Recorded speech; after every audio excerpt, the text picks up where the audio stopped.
Selamat sore, Bu. Perkenalkan, nama saya Chelsea Yasyanifar dari Prodi Tek 3 Teknologi Informasi dengan NIM 113230058.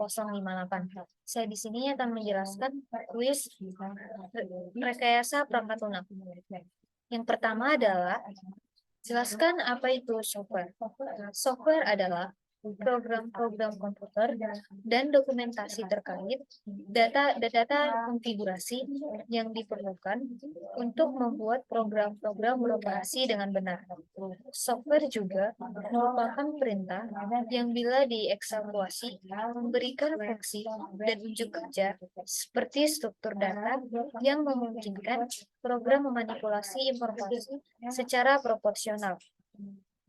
Yang kedua adalah jelaskan jenis-jenis software dan berikan contohnya. Yang pertama, ada jenis software domain.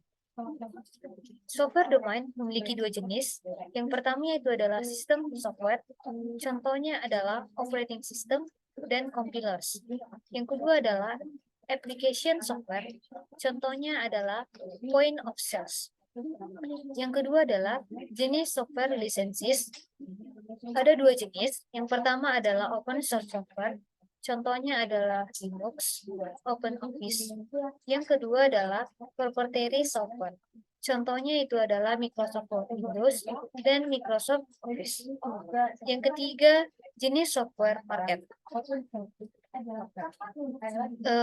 Ada dua jenis software market. Yang pertama adalah generic. Contohnya adalah word processor, database management system. Yang kedua adalah customized. Contohnya adalah Mandiri Mobile dan Air Traffic System. Yang ketiga, generic process framework dalam software engineering terdiri dari 5 aktivitas. Jelaskan apa saja aktivitasnya. Yang pertama yaitu adalah communication atau project initiation. Pada communication atau project initiation, yaitu memahami tujuan stakeholders dan requirement gathering. Yang kedua adalah planning atau perencanaan. Software project atau plan atau peta penunjuk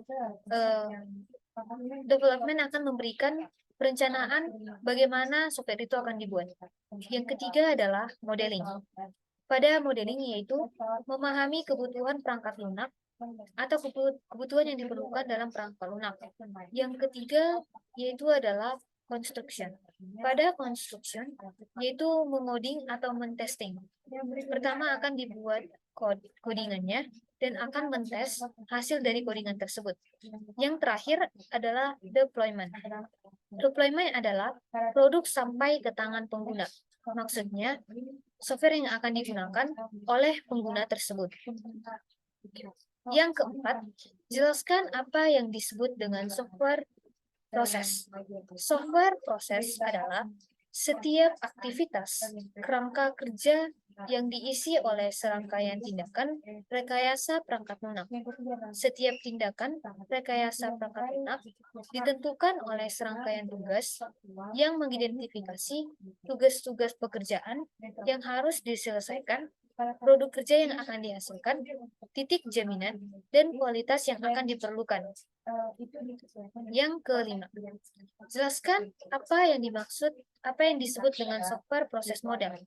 Software proses model adalah software perangkat lunak atau yang sering disebut dengan model siklus development life cycle atau model SDLC atau sistem metodologi pengembangan sistem yang merupakan representasi yang disederhanakan dari proses perangkat lunak. Yang keenam, jelaskan dua contoh perspektif software proses. Yang pertama yaitu adalah ada dua perspektif software proses. Yang pertama yaitu adalah waterfall. Waterfall sering disebut dengan siklus hidup klasik yang menyarankan pendekatan yang sistematis dan berurutan dengan pengembangan perangkat lunak yang dimulai dengan spesifikasi kebutuhan, Waterfall menggambarkan hubungan tindakan penjamin mutu dengan tindakan yang terkait dengan komunikasi, pemodelan, dan aktivitas konstruksi awal. Yang kedua adalah incremental process model. Incremental process model adalah model dalam rekayasa perangkat lunak yang menggabungkan elemen-elemen model sekuensial, linier, atau diaplikasikan secara berulang. Incremental model menggambarkan suatu proses di mana mengutamakan perhatian pada sistem rekrutmen dan mengimplementasikannya dalam tim development. Yang ketujuh, jelaskan satu contoh agile model. Contoh agile model adalah Scrum. Scrum merupakan metode pengembangan peranti lunak secara tepat atau agile. Prinsip Scrum sesuai dengan prinsip-prinsip yang terdapat pada metode pengembangan peranti secara tepat yang digunakan untuk menuntun kegiatan pengembangan peranti lunak, seperti pemenuhan kebutuhan, analisa, desain, dan penyampaian atau delivery. Di tiap tahap pengembangan, terjadi aktivitas kerja yang terlingkup di dalam satu pola proses yang dinamakan dengan sprint.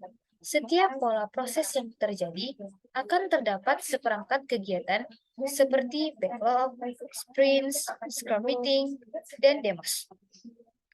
Yang kedelapan, jelaskan apa itu umbrella activity. Umbrella activity adalah kegiatan yang mencakup sejumlah lebih kecil yang saling terkait. Kegiatan yang mencakup yang bersifat bergantung sama lain, umbrella activity digunakan untuk menggambarkan kegiatan atau tugas yang harus diselesaikan sebagai bagian dari fase atau tahap tertentu dalam proyek. Konsep umbrella activity membantu dalam perencanaan dan pengelolaan proyek dengan memecahnya bagian-bagian yang lebih kecil dan terkelola.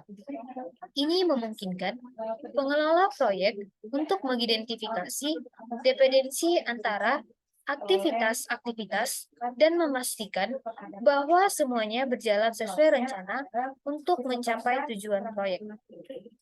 Yang kesembilan adalah jelaskan jenis-jenis kebutuhan perangkat lunak dan berikan contohnya. Yang pertama adalah kebutuhan fungsional. Kebutuhan fungsional adalah disebut juga dengan kebutuhan operasional, yaitu kebutuhan yang berkaitan dengan fungsi atau proses transformasi yang harus mampu dikerjakan oleh perangkat lunak. Contohnya adalah perangkat lunak harus dapat menyimpan semua rincian data pesanan pelanggan. Yang kedua adalah perangkat lunak harus mampu mencetak laporan penjualan sesuai periode yang diinputkan. Yang kedua yaitu adalah kebutuhan antarmuka yang menghubungkan perangkat lunak dengan elemen keras, perangkat lunak atau basis data. Contohnya yaitu adalah akses ke basis data menggunakan ODBC atau Open Database Connectivity. Yang kedua yaitu adalah kebutuhan performansi. Kebutuhan yang menetapkan karakteristik performance yang harus dimiliki oleh perangkat lunak seperti kecepatan, ketepatan, atau frekuensi. Contohnya yaitu adalah waktu tanggap atau response time, penyajian informasi maksimal selama 1 menit. Sekian dari penjelasan saya. Apabila ada kesalahan kata, saya mohon maaf. Sekian dan terima kasih.